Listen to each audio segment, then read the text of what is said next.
Creepypasta. Let's go, boy.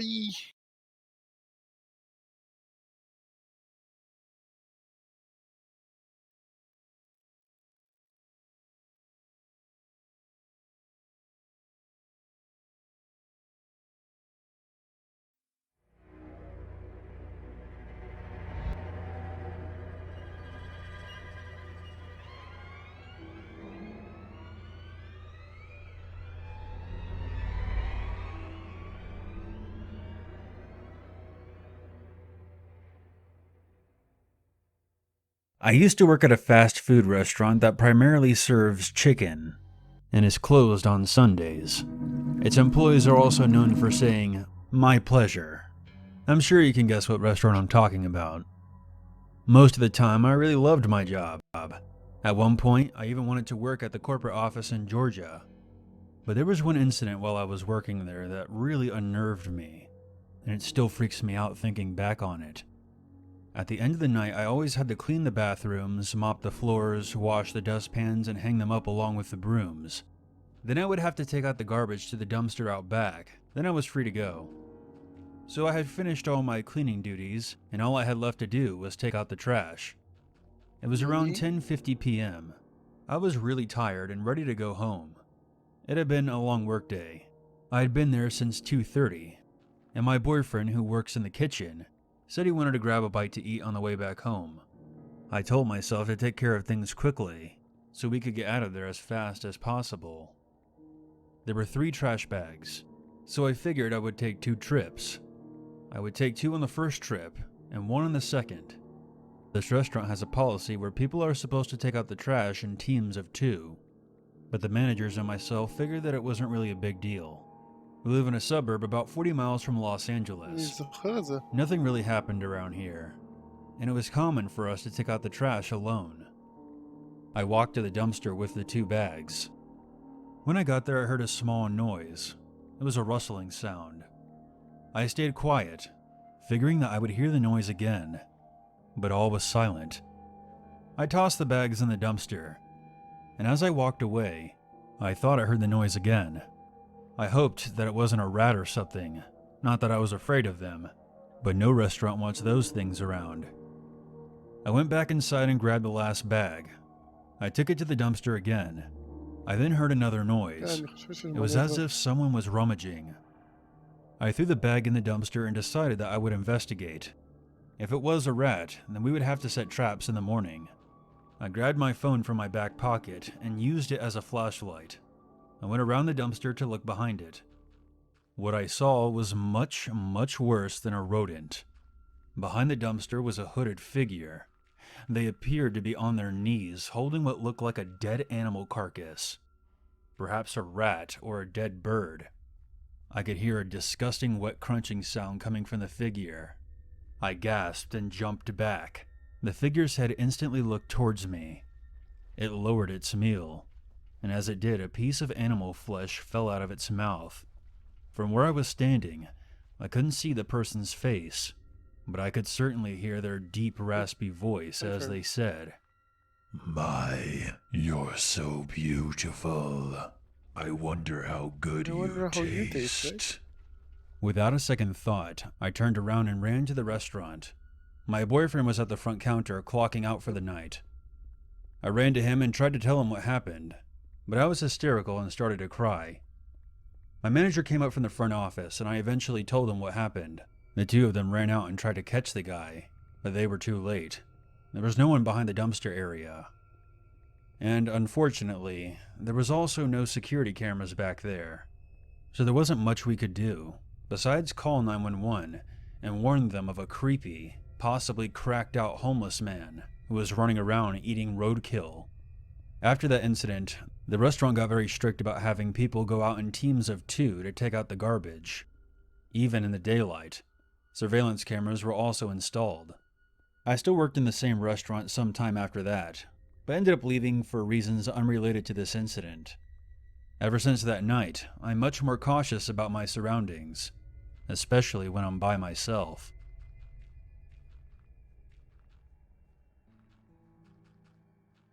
My name is Alice. And I had a terrifying experience with my little sister when I was about 9 or 10 years old. My family and I lived in a small housing community that had 2 schools. My town's junior high school was less than a mile from the edge of the last row of houses. Across the street was the elementary school and a park. This experience happened just outside of the junior high school building. There was a bunch of old concrete slabs that were dumped there to be later disposed of. My sister and I were jumping and playing on these concrete slabs, and our bikes were laid out by some other debris. I noticed a dark green, or maybe black, Saturn coupe. It drove slowly down the street before screeching its tires. The driver then turned the car in our direction. As soon as I noticed this, even in my young mind, it was really suspicious to me. I made it obvious that I noticed them, hoping that they would just go to the skate park that was down the street. I didn't panic my sister too much just yet, until I saw the car slowly approaching us. Now my sister and I are very used to that area, and we play there all the time. We always rode our bikes along that strip of sidewalk in front of the school, and that vehicle was pretty much staying alongside that sidewalk. I started thinking about where we could go to get back home safely, and I told my sister to stop playing and get on her bike. I remember telling her that the vehicle was suspicious, and they may not have good intentions. I knew I couldn't defend my sister from some grown man if it came down to it. We had our bike stolen before, so I kind of thought that's what they were after. As we got back on our bikes, I saw the car begin to pick up speed as it made its way towards us. I was attending the elementary school that was just up the street, and it was the only place I could think of to go, since it was obvious at this point that whoever was in the car was definitely after us. My sister and I were pretty fast at riding our bikes, so I told my sister to pedal as fast as she possibly could. We got to the elementary school in the nick of time. The car pulled in after us as we stopped in the middle of the parking lot. My heart almost stopped when I first looked at the parking lot and saw that there was only one car left. It was one of my teachers, and he was packing up his vehicle. This is what I was counting on, that there would be a teacher left on campus or maybe a security guard. The car noticed that there was a teacher behind us, and they drove past slowly with the window rolled down. I remember trying to identify a face, but I only caught a glimpse of the driver's arm as they sped away. I looked at my sister and back at that teacher. I silently thanked him. I knew a way around the back of the elementary school. It led to an apartment area, which we could go through to get home. My sister doesn't remember feeling traumatized after that incident, but I remember lying in bed trying to sleep, so distraught over what happened and how scared I was. I didn't tell my parents until I literally became sick from holding it in. It's never a good idea to bottle these kinds of things up. My mother didn't really seem too concerned over what happened, but let's just say that things were different for my family back in those days. And we'll leave it at that. My lesson learned was to always trust when you feel something isn't right, and if I didn't take that situation seriously, me and my sister probably would have ended up on a milk carton.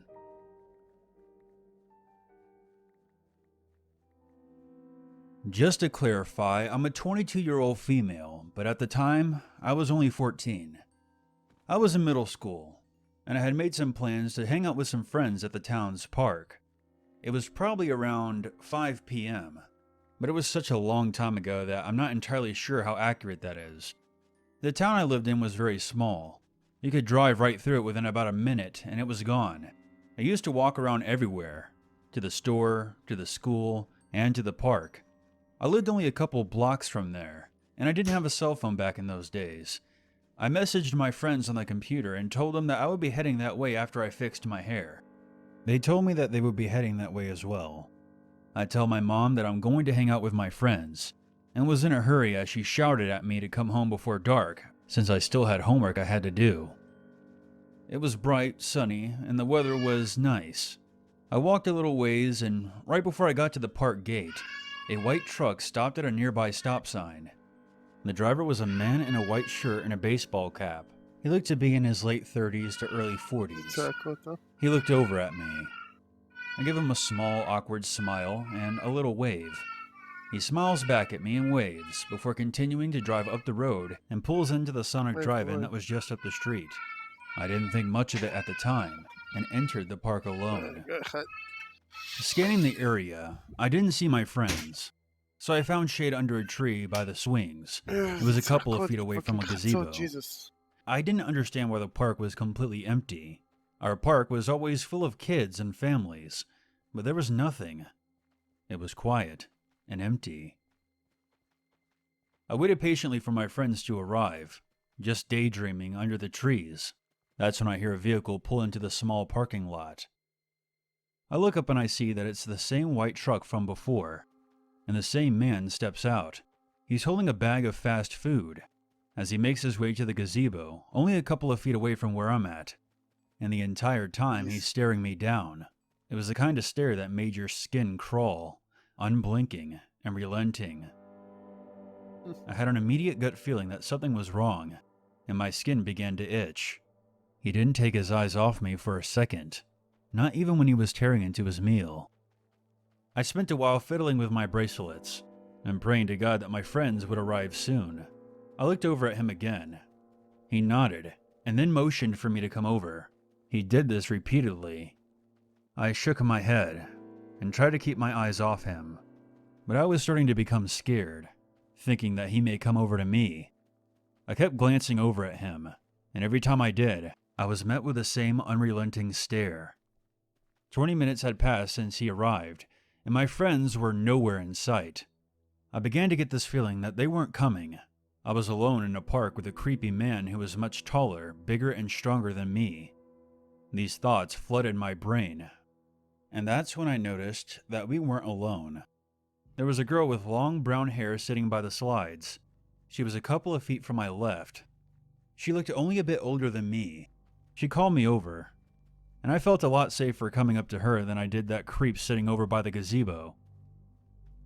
As I approached her, she asked me if that man sitting over by the gazebo was my dad. I couldn't contain my fear any longer, and started frantically explaining to her that the man was not my dad, and that he was really creeping me out. I could sense that she felt a bad vibe from the situation, just as a bystander, seeing the way the man was looking at me, as if I was a piece of meat. I told her that I was only 14, and that I was supposed to meet some friends at the park, but they didn't show. Oh, fuck. I then mentioned to her that the man had motioned for me to come over to him several times. She told me that she had just got off work and was waiting for a ride from a friend who lived pretty far away. She had been watching us both for some time, feeling that something was off. I thanked her for calling out to me and was relieved to have someone with me. She sat there with me and kept an eye on the man. We made casual conversation about school and other stuff. This went on for about 15 minutes. All the while, the both of us kept constantly checking to see if the man was still there. He was, and was still staring daggers at me. He wasn't eating anymore. He was just sitting there and staring. I was so uncomfortable, shifting my position every time I noticed him. My face was hot, and I was feeling sick to my stomach. I glanced over again to see him motion once more for me to come over. I could see his eyes light up, and his smile becoming wide. The girl gets irritated by this. I watched her stand up quickly and stop down the steps and walks over to the gazebo. From where I was on the slides, I could see them talking loudly back and forth. I was able to make out the guy saying, "That little bitch led me on." He repeated this over and over again, saying that I was some kind of slut that led him on, saying that he never would have tried to get me over to him if he had known that I was a kid. I was a tiny thing. There's no way that anyone would have mistaken me for an adult. She came back and told me that I should head home, and she would keep an eye on him as I left the park. And since I lived pretty close, I would have to make the trip home fast, so he wouldn't see what street I lived on. I bolted out of the park as fast as I could. As I did, I could hear a vehicle's engine rev up. I saw the white truck peeling out of the parking lot and turn onto the same street that I was on. At that point, I knew the man was following me. I saw the truck begin to pick up speed. That's when I ran between the two houses just off to my left. I then hid behind some thick bushes. I got low so I could still see what was happening in the street. The truck stopped in front of the alleyway, and I could see the man sticking his head out of the window, presumably looking for me. I then heard a female voice yell, "Hey, what the hell are you doing?" The man shouted back, Hey, I told you to mind your own business. If I ever see you or that little bitch again, you're dead. You hear me? You're dead. The man revved up his engine and drove off. I ran home as fast as I could. When I got through the door, tears began to burn my eyes, and I broke down sobbing. I What? told my family what happened. We all went Huh? back up to the park sometime later, but the man and the truck were Huh? gone. A couple of days later, I Stone found out Class. my cousin went to work at the same drive-in that the man had been يستدعي ولا مش؟ at. She heard a Yeah, crazy what's up? story from her coworker about how they had saved a little girl's life from a pedophile at the park. Like I said, our town was really small. I found out her name was Cheyenne, and to this day I'm so grateful that she was there to protect me. She was my guardian angel that day. I don't know what would have happened to me if she had not been there, and the thought of me being stuffed into that guy's truck keeps me awake at night.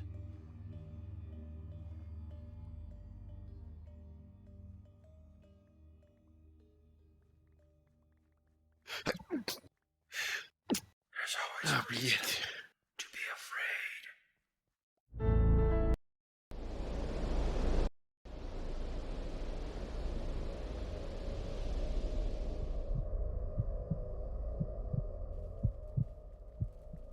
When my dad passed away, not only did he pass along his fishing boat, but he also passed along his love of fishing to me. The boat is a Rodman 1250, which has a decent-sized cabin, allowing me to go overnight deep-sea fishing. I usually fish off the coast of Mississippi, and would sail for an hour out to sea, then stop and spend the rest of the day fishing. That's exactly what I did one Friday, taking my cousin Jack. I planned on spending the night and fishing most of Friday, then sailing back. So after sailing out to sea for about an hour, I picked a spot for us to stop and cast our lines. We brought a radio and tons of beers to make the time more pleasant. The sun started to set, and seeing the sun setting in the horizon with no visual intrusions was a beautiful sight. אני אוהב את זה Perhaps the שעשית last כזה pleasant thing שורה that אחת happened that רווח, night. ואז כזה אוקיי, נופ, By the אוקיי. time the sky was completely dark, we had already packed our stuff for the night and were inside the cabin playing cards and eating burgers. Mid-conversation, Jack stopped me and told me to listen. There was the sound of a boat motor out in the distance. We left the cabin to look into the horizon. אני לא יודע, אתה יכול לעשות With no פשוט moon. It 128 was just כל too פעם dark במקום to see more 64, than maybe 50 feet in כאילו, front of us. But over the calm וכל waves, פעם we שאתה did נכנס hear a boat לאינבנטורי, motor. כאילו, אתה שם Whoever גם was out there באופן didn't have וגם their lights on. בפריימרי. The lights in my cabin were on, which was definitely enough אתה for לא, כאילו, anyone to אתה see us and משתמש avoid רק hitting בזה us. שזה, ואז אתה... We were expecting the sound of the other boat to sail away into the night. לא... However, it seemed to circle us for a bit, then abruptly stop. The motor just cut, and there was nothing but the sound of the calm water splashing against the boat. Jack started acting a little paranoid. He thought we were being stalked. He wanted me to use the spotlight to look for where this boat could be. I didn't want to do that because that would be a bit obnoxious and obvious. To make him happy, though, I started to drive the boat for a few minutes away from the last direction we heard that engine stop. Although, maybe I did it because I was a little suspicious about it as well. After a solid 5 minutes of driving the boat in the opposite direction, I killed the motor and we went back inside the cabin to resume playing cards. It felt like only seconds after we sat down, we heard it again. This time I heard it first, but it sounded like the motor was being הזוי given כמה much זמן less לוקח לך gas. לשתול חווה. We went outside again, and at that instant, the sound stopped. This time I agreed with Jack. Turning on the spotlight was a necessity now. The spotlight only rotated 180 degrees, so I turned the boat a little to the right so that I could point the light out in the direction we heard the boat. The beam of light shot far into the horizon. I felt my heart racing as I slowly turned the light to point more to the right, and finally I stopped when the light started to land on a boat floating not too far away from us. I turned the light off at once and told Jack to turn the cabin lights off as well. I put the boat in full throttle and sped away from the area. I steered the boat for about 5 to 10 minutes before thinking it was enough. We hung out outside for a while to ensure we weren't followed again. When it seemed safe to do so, we went to sleep. However, I awoke to a thumping coming from above my head, above the cabin. I looked over at Jack, sleeping on the couch. I whispered his name a few times to wake him up, and I pointed up at the ceiling. He looked up, then back at me, with a look on his face telling me he heard the thumps. I opened the door to the deck and ran outside, and saw two men, one on the bow of my boat, the other on a boat floating directly next to mine. Jack came running out behind me. Both of the men slowly put their hands up in front of their faces and claimed they meant no harm. The one on my boat said they were simply almost out of gas and needed help. He said he was going to knock on my cabin door to ask for assistance, but in my head I was thinking, why was he on the bow of my boat then? I very low-key flicked Jack's thigh to indicate to him that I was getting ready to do something rash. The guy stepped down from the front of the boat to the lower deck, right in front of Jack and I. He was significantly taller and bigger than us. He looked at me for a few moments, then reached out his hand, expecting a handshake, without saying anything. I knew something was about to go down with these guys, and for all I knew, that could start with my shaking his hand. Instead of shaking his hand, I pushed the guy overboard into the water with all my strength. Then I ran up the stairs to turn the boat on, while I yelled at Jack to make sure they didn't get back on the boat. What? We were able to lose them in the night for good this time. I didn't stop though. I kept going the full 2 hours straight back to the shore. We made it back to my dock, and we slept on my boat that night. The next morning we packed up and drove home. Strange things can happen out at sea in the dark, but I never anticipated anything like that. I don't know what those guys were planning on doing to us on my boat, but considering they had been making a point of stalking us, I know it was nothing good. Rape. Yes. More rape.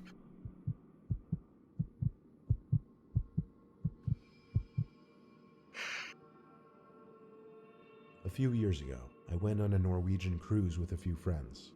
It started out as a great little vacation. However, by the third day at sea, things started getting weird. After 2 days of eating constant sushi, I started to feel a little dizzy and lightheaded at times. My friends told me no more sushi, as it probably had something to do with that. But anyway, after a few drinks, I separated myself from my friends who were sitting in one of the ship's many bars and started walking back to my room because I really wasn't feeling too well. I took some weird lower deck route back in the direction of my room though, since some of the bars were on the lowest public levels of the ship. I asked one of the maids in the hallway which way was the quickest to get to the certain section my room was in. The maid had a very thick accent, but I understood her to have said keep going straight, then make a left at the sign. So I did that. I came to a sign that I don't remember what it said, but it was a sign, so I turned left. There I was in some narrow hall with a tiled floor instead of carpeting. It didn't seem like the right way to go at all. It seemed more like an employees only section. Still, I figured I'd give it a chance before turning back, and continued down this narrow hall. I came to a corner, then looked to my right, and here was the creepiest hallway you could possibly find on this ship. Half the lights were out, one was flashing on and off, but at the end of this tiny hallway was someone standing facing the wall. My head started to hurt even more as I saw this. I had to rub my eyes to make sure what I was seeing was real, but when I moved my hands away from my eyes, the person standing by the wall was now looking at me. Considering they were standing in the dark section of this hallway not lit up by lights, I couldn't really see much about their actual face, other than I knew they were looking at me. I turned and went back the direction I came. I walked back down the hall. The maid was gone now, however, so with my head still killing me, I managed to get back to the lobby of this floor, and at that point, finding the elevators was easy. I made it back to my room easily at that point and crashed into bed. I was sure I had gotten food poisoning from the sushi because my stomach was also hurting along with my head. But anyway, I woke up at some odd hour in the night and I couldn't move. The only thing I could move were my eyes. I tried looking around the room, but my inability to move my head or sit in an upright position made seeing a lot of the room difficult. Then I remember something seemed to appear in my peripheral vision. I turned my eyes to the opposite side of the room, and there was a figure facing the wall. As I looked at it, I wanted to scream or run, but I couldn't do anything. It was as real as could be. Like I knew I was seeing I it. think they need to stop looking at the wall. Then the head of the figure turned around to face me, but all I saw was black. The body, the face, everything about this figure just looked black. The figure started to move closer to me. The most disturbing thing about it, though, was that as it moved towards me, it didn't move its limbs. It seemed to just slowly float towards me.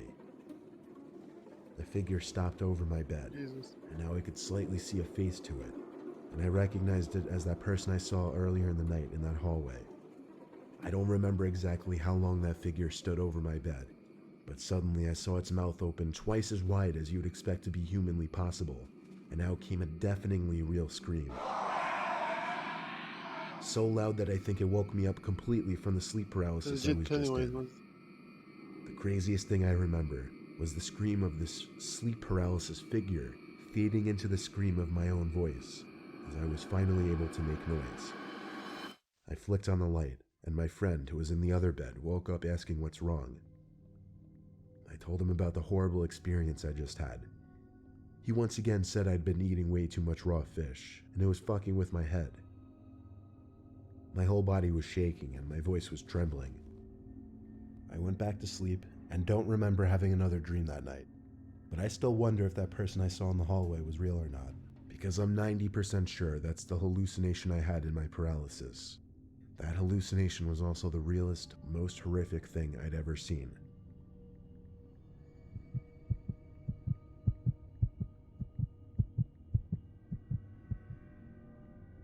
I live on the east coast of the United States. Recently I moved to Florida from Georgia, and I figured it would take a couple days to sail my boat down there to our new waterfront house.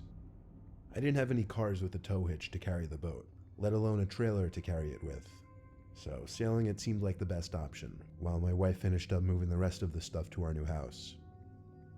I kissed my family goodbye and set sail. None of them were really willing to come with me on this adventure, and I didn't blame them. But anyway, I brought enough food and gas to last me the whole trip. The first day was a breeze. I got some sleep, then sailed for 10 hours the next day, with breaks in between, of course. By nightfall, I went to bed in the cabin. Sleeping in a rocking boat isn't exactly the easiest thing to do, so I was up for hours, rolling around on my sides trying to find a comfortable position, trying to press my head firmly enough into the pillow, thinking it would hide the unbearable feeling of the boat rocking over the ocean surface. Eventually, I heard sounds coming from above my head that I could best describe as small thumps. Did it sound like someone walking on my boat? I couldn't tell yet. With a medium-sized fishing boat floating out in the ocean, random sounds like creaks and thumps are going to be made. But these thumps were coming so rapidly and consistently, I started to get sick with the thought that someone out this far could be on my boat. I had to get out and look, but I wanted to be quiet. So I opened the cabin door very slowly, but before I could even open it all the way, I heard a big splash in the water. It sounded to me like someone or something jumped into the water. I was honestly scared I wasn't alone, even though it made no sense to me. I didn't want to go outside, but I felt I should move the boat away from whoever or whatever was out there in the water. So I ran outside to the cockpit and started the boat engine. I gave the boat some gas and got myself the hell away from there. Immediately, I heard my boat bump into something in the water. Not something heavy enough to cause any kind of impact, but heavy enough to hear it and slightly feel the boat bump. I didn't see what it was because, to be honest, I wasn't paying attention to whatever was out in the water. Plus, the lights weren't on. Anyway, I sailed for a few hours in the deep night because I was wide awake anyway. When I started to get tired, I killed the motor and went back to bed. Emphasis on the word bed, not sleep. Because even though I felt tired, I was still having trouble falling asleep. I figure half an hour passed and I started hearing more thumps. This time the thumps seemed louder and more clear for some reason. In a split second, my heart started racing again. The thumps were consistent and deliberate sounding again. No way it was just boat noises. I felt like I was being followed by someone. I couldn't just sit there and hide in the cabin like this all night. I had to sum up the courage to go outside again, What the fuck? but when I checked, there was no one on the entire boat. Was it my imagination?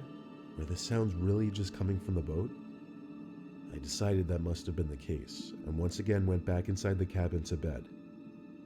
I lay there, extremely silent now, trying to listen for any little noise. And when I did this, I heard something. I knew I did. It wasn't the sound of thumping or anything like that. I had to perk up my ears to really pay attention, and I figured out what I was hearing.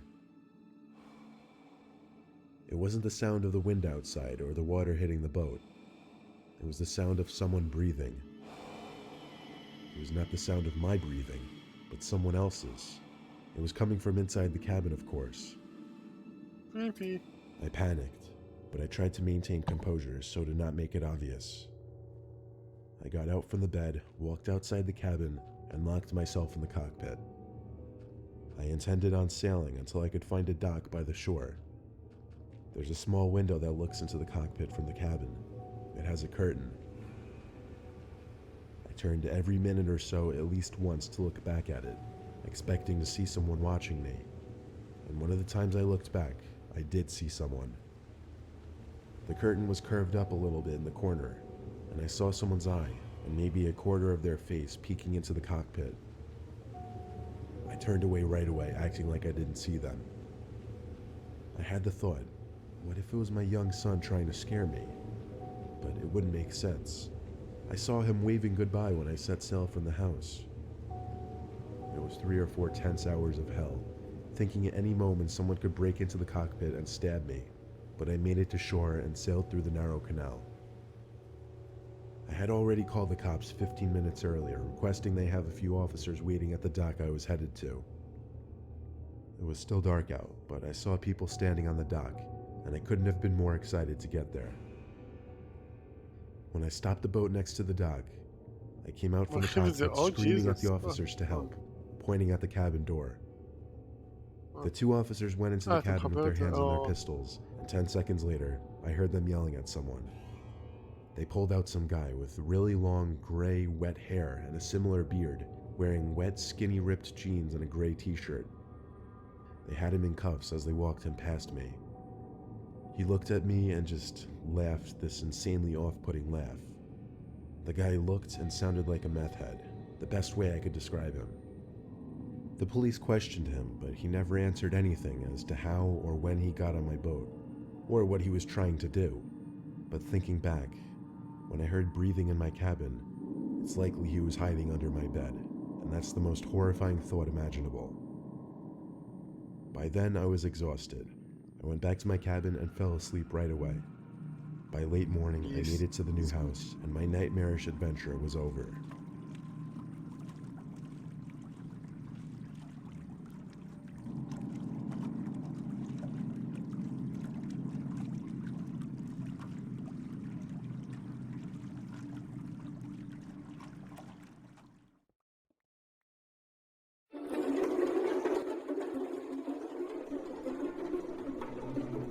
נראה לי אני אתקפל. לילה טוב חמודי. נדבר איתך מחר. ביי ביי.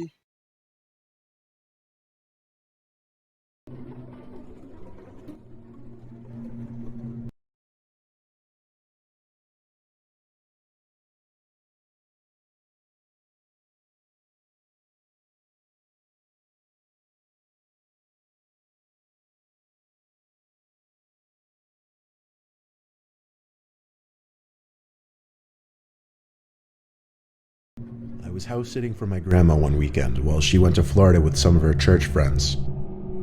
I was sleeping in the guest bedroom next to her room. The guest bedroom always had 2 twin beds inside of it that my brother and I would sleep in when we had sleepovers at her house. I took the bed next to the window, but before getting into bed, I checked all the doors making sure they were locked. When I did get into bed, it was early, and I didn't actually go to sleep for a while. There wasn't much to do at my grandma's house. I was just on my phone for an hour or 2, watching videos, texting people, whatever. That's when I thought I could start hearing someone's voice outside. It sounded like a woman's voice, saying hello. I left the bedroom and inched my way closer to the front door, moving slow because I was trying to listen. Hello? It was a woman's voice, just going hello like every 10 seconds. As I got closer to the front door, I realized that's where it seemed to be coming from. My grandma's door doesn't have a peephole, but the windows in her dining room gave a clear view of the front porch, so I went over to that window to attempt to get a view of who was out there. I tried peeking my head in between the plastic blinds without making it obvious, but I guess I didn't do a good job of that, because when I looked, I did see a woman on my grandma's stoop, and she was looking right at me, as if she knew I was going to be looking through those blinds. Once again, she said hello, with some freakish smile on her face. This woman was older, but don't picture her as some innocent-looking, small old lady. She looked like she was maybe late 50s, early 60s, and something about her face just skeeved me out. I moved away from the window and thought maybe it was one of my grandma's friends. It was midnight, though. Why would anyone come to the door this late? And why wouldn't she knock or ring the bell? Why was she just standing out there going hello over and over? I was genuinely unsettled. I just went back to the guest bedroom and shut the door. Now with the door shut as opposed to before, I couldn't hear that woman anymore. Maybe it was that, or she just decided to leave. I started texting everyone about it, my sisters, my friends, telling them how bizarre it was. But a good amount of time passed in silence, and I was starting to calm down. My sisters were telling me to call Grandma, but there was a 0% chance she was awake, and she barely ever even checked her cell phone anyway. Just like that, something broke the silence. A banging at the window.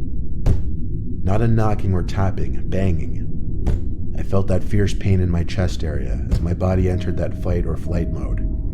Shortly after the banging stopped, I heard that familiar voice say hello. With that boost of adrenaline, I guess I had the extra confidence to grab the blind and push it up.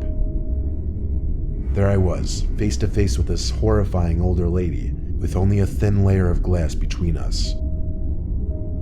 I screamed at her smiling, gross face, "I'm calling the cops." I pulled the blind back down and ran back outside to the living room. I looked around the house, then ran upstairs to box myself into the upstairs guest bedroom. I didn't want to actually call the cops. I don't know why. I wanted to just wait it out. I crawled into the bed in the upstairs guest bedroom and tucked myself under the covers. A couple hours later, I was still awake, and I finally only then went back downstairs to look outside each window. That freaky old lady seemed to be gone. The next morning, I called my grandma and told her what happened. She started yelling into the phone, clearly panicking and distressed. She told me how a few days earlier, she was being watched in the grocery store by some woman about 10 years younger than her, who just kept smiling at her for no reason. I told her to calm down. I didn't entirely know whether to correlate the two or not, but when we eventually got off the phone with each other, I did have to give it a second thought. My grandma is 75, and she has lost a bit of her wits, so I do have to take some of the things she says with a grain of salt. But the way she yelled into the phone about the woman in the store really gave me the chills, and I still wonder if it could have been the same person.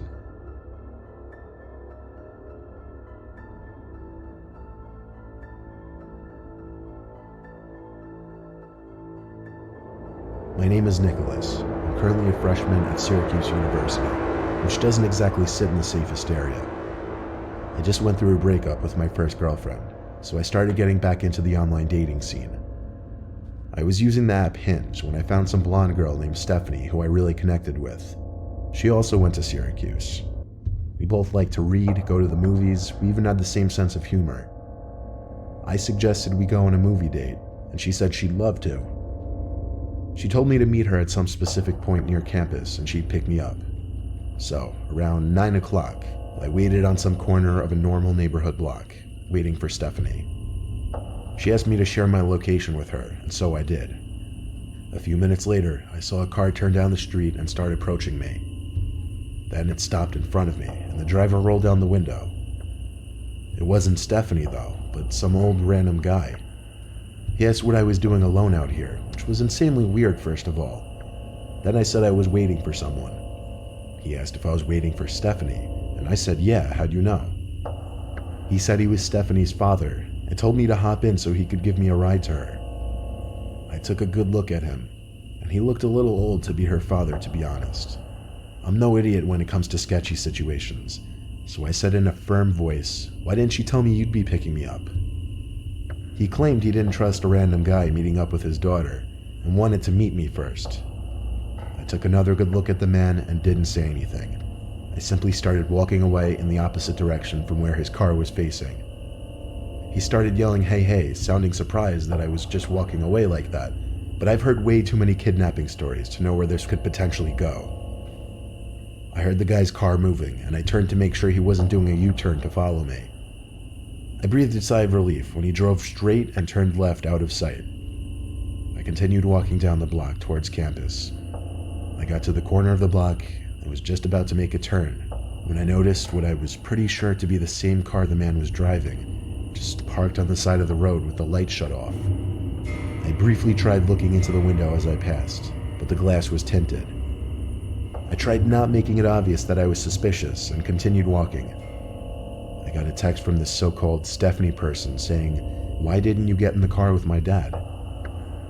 I ignored the text and continued walking. I kept looking back to see if the car would move. When I got to an intersection in the road, I turned right and then full-on booked it in the direction of campus. Surprisingly, I wasn't followed. I made it back to campus out of breath and started walking to my dorm building. I felt like I heard footsteps following me though. I thought maybe I was being paranoid, but when I heard a piece of broken glass being kicked by someone's shoe, I knew I was being tailed.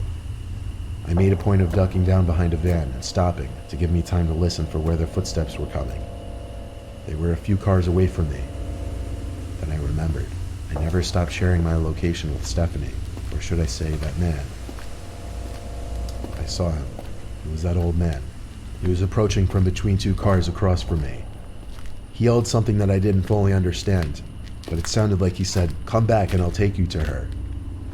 He had to be like 60-something. There's no way he would catch me if I sprinted. I lost him easily when I ran, and made it back to my dorm room. My roommate wasn't there, so I had no one to talk to about it. But when I lay in my bed, I got another text from that man, and it was shocking. It said, "You're a little piece of fucking shit. You're lucky you got away. I would have strangled your ugly ass." I still have the screenshot. I replied saying thanks for the threat, it's going straight to the police, and I blocked his number. I still have the conversation saved as evidence, and I plan on going to the police with it eventually. Hopefully they are able to do something about it.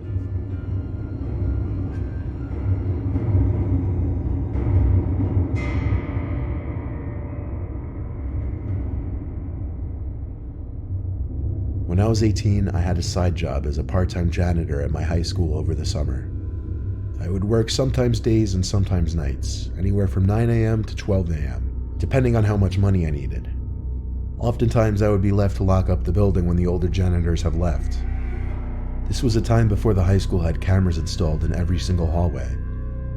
So one night, one of my superiors, Tom, had to leave early, meaning I'd be finishing up the rest of my shift alone, and I'd be locking up for the night.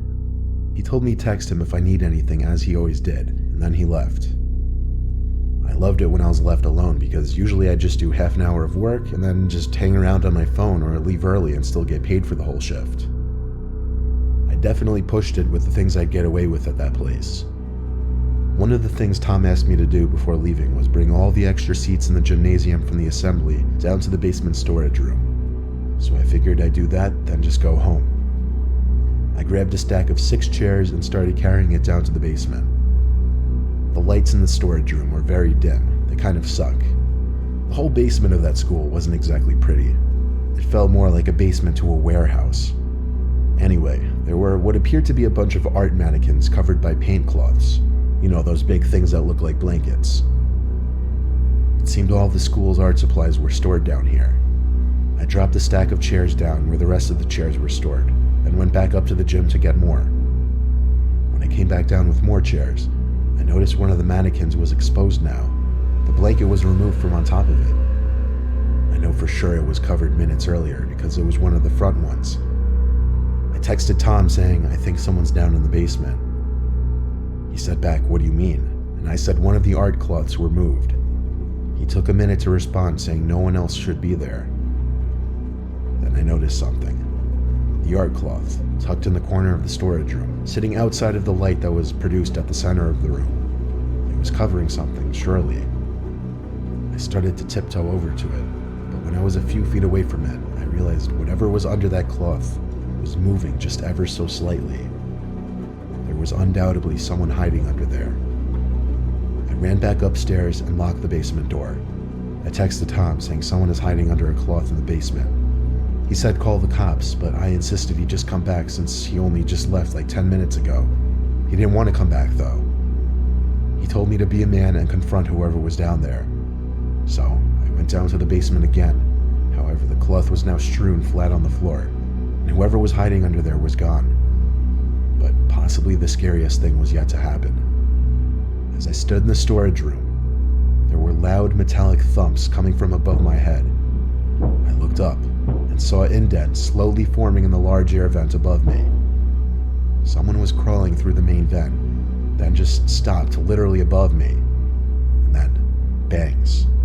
Bangs like whoever was in there was trying to break open the floor of the air vent.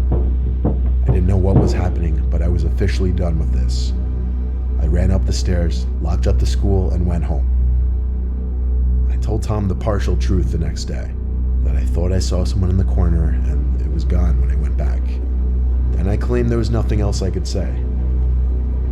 Thank God it was my last week there, so it wasn't my concern anymore.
A few months ago, I treated my girlfriend to a vacation in Paris.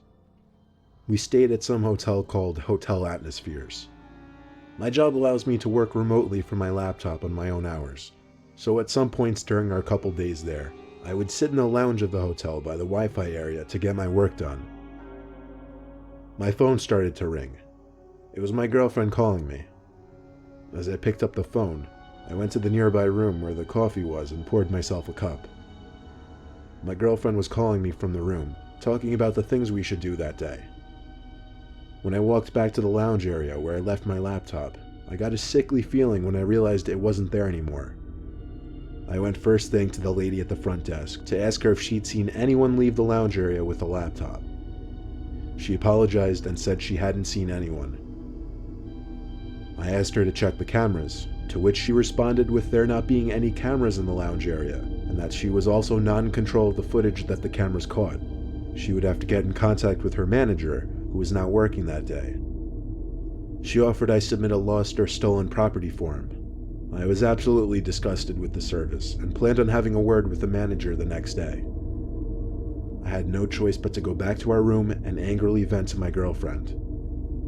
She tried calming me down, saying there was nothing we could do about it, and that it was best we just go out and enjoy the vacation I was paying for. As angry as I was, I had to accept that she had a point. We both turned off notifications on our phones so we wouldn't be distracted, something we usually did on vacation. Then we went out and explored a great amount of the city, did a little bar hopping, then got back to our hotel late at night.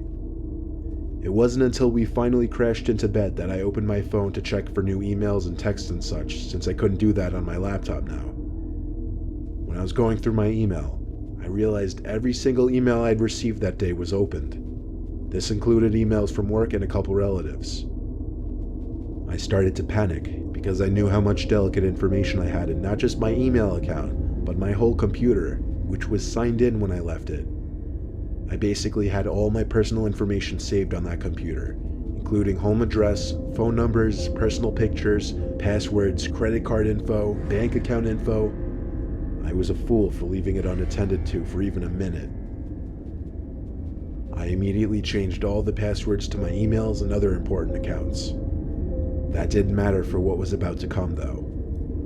After opening my messages app to check my texts since I hadn't been all day, I noticed text from an unknown number.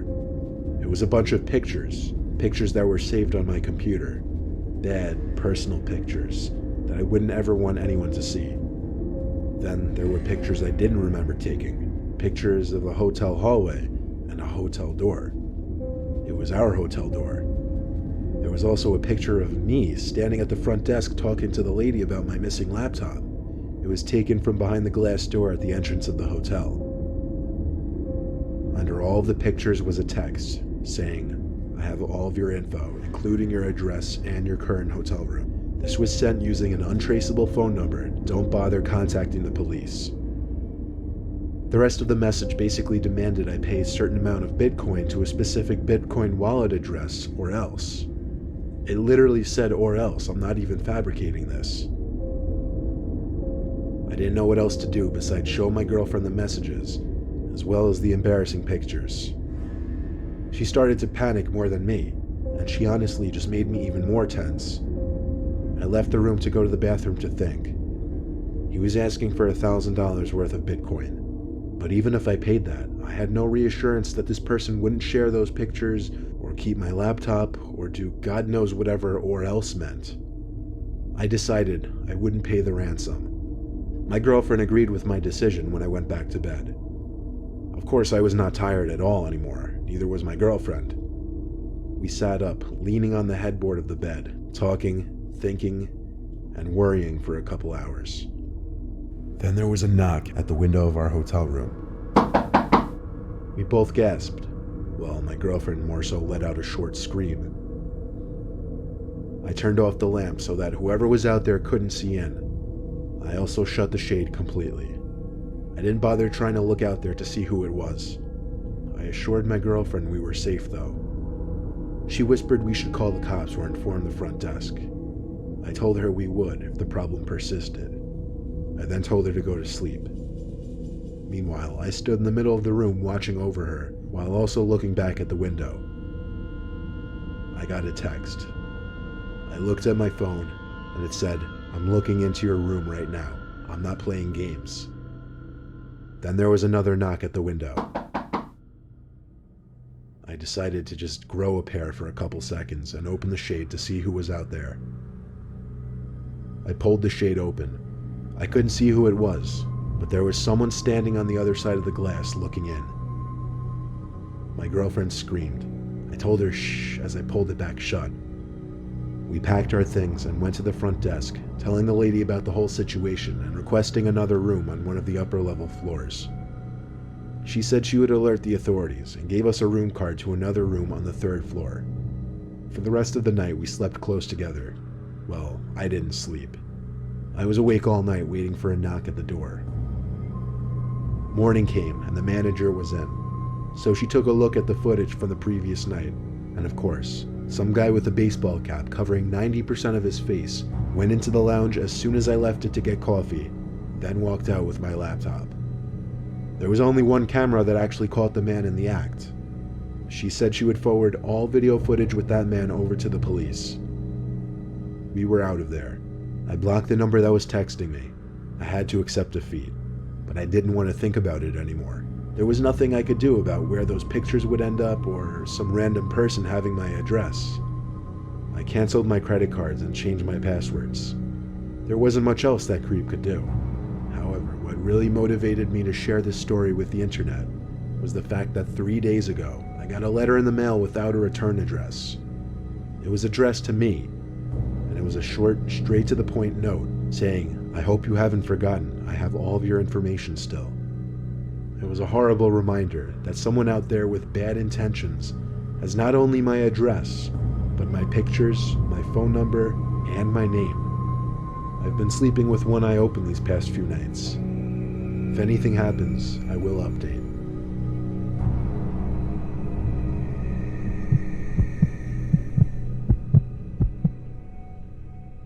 There was a time a few months ago that my good friend Ashley lost her phone. I'm her best guy friend, so she hit me up on her sister's phone when she realized that whoever had her phone was reading her messages but not responding. I practically reprimanded her for not having a password on her phone. I suggested using Find My iPhone, but she didn't even have that enabled for whatever reason. I met up with her and decided to text her number. I sent a text saying, "Please return my friend's lost phone." Within seconds, it said the person read my text, but they didn't respond. So a minute later, I sent a more aggressive follow-up text. I said, "We can see that you're reading our messages. If you don't respond, we will brick the phone, track it, and it will be useless to you. Please return it now." The person read it right away and said, "Good luck." This infuriated me. I tried to respond, but apparently the person turned off the phone. There wasn't anything we could do now. She had Find My iPhone off, so we couldn't even report it as lost. I tried to make her feel better and took her out for dinner. When we got back to her house, a light upstairs was on and the garage door was open. "Are your parents home?" I asked her. "Maybe," she said, "but they weren't supposed to be back from their trip until the next day." We went in through the garage door, and she pressed the button to close it. Then we went from the den to the living room, and she called out for her parents. One of the doors upstairs shut. We could see and hear it. The way her house is arranged allows you to see some of the doors upstairs from the living room. The door wasn't shut forcefully, though. It was shut quietly and softly. Ashley looked at me, and I could see fear in her expression. I told her wait there, I'd go upstairs and check. So I went slowly up the stairs, down the little walkway, got to the door, looked down at Ashley one more time, then opened it. The room was dark now. I looked for the light switch in the room, but couldn't find it. So I said to Ashley, "Where's the light switch?"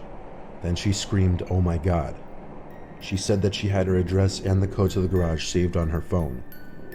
It took me a second to put together what she was implying, when just then, someone grabbed my arm from inside the room and tried pulling me in. I screamed and tugged away from the grip. I started to slam the door over and over on the arm that was pulling at me, eventually getting them to let go. I heard grunting on the other side. I must have done some damage. I told Ashley to run as I came down the stairs. The front door was only a few feet away, so we got out safely. We got into my car and I called the cops right away. We sat in front of the house in my car the whole time, making sure whether to know he left the house or not.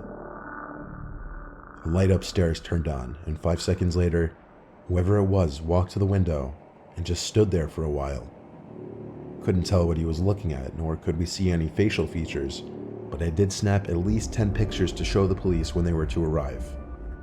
Then, the guy just walked away from the window and the light shut off. Minutes later, 2 cop cars with their lights on came speeding down the road and stopped in front of the house.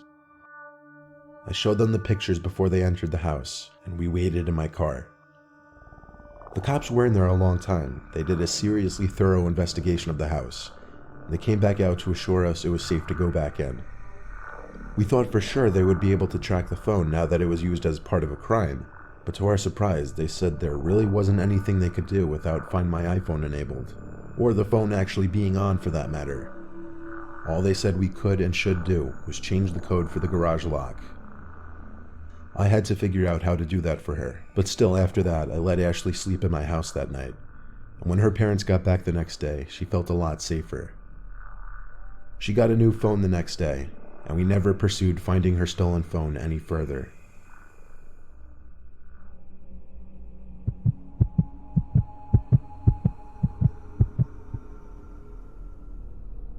March 8th, 2019, on a Friday night. Me and 5 of my college buddies had a little night out. Not anything crazy, we just got dinner at some nice restaurant, then we hit a dive bar in the same block. We got a few drinks, played darts, and within a couple hours we were out. It wasn't until we left the bar that I realized my pockets were feeling kind of light. I checked both of my pockets and realized I didn't have my phone. I told my friends to wait as I ran back inside to look for it. I checked the seats at the bar, at the area by the dartboard. I even asked the bartender. He hadn't seen it though. A couple of my friends came in, and I asked one of them to call my number, but quickly realizing that was kind of pointless in a loud, crowded bar. I asked the bartender to please call my number if my phone were to turn up. Sadly, I knew that was wishful thinking. We traced back to the restaurant to check the table we sat at, and I asked the staff if they had any missing phones. None. So it was safe to assume my phone was taken by someone at this point. But I still remained hopeful that maybe the bar or restaurant would call me the next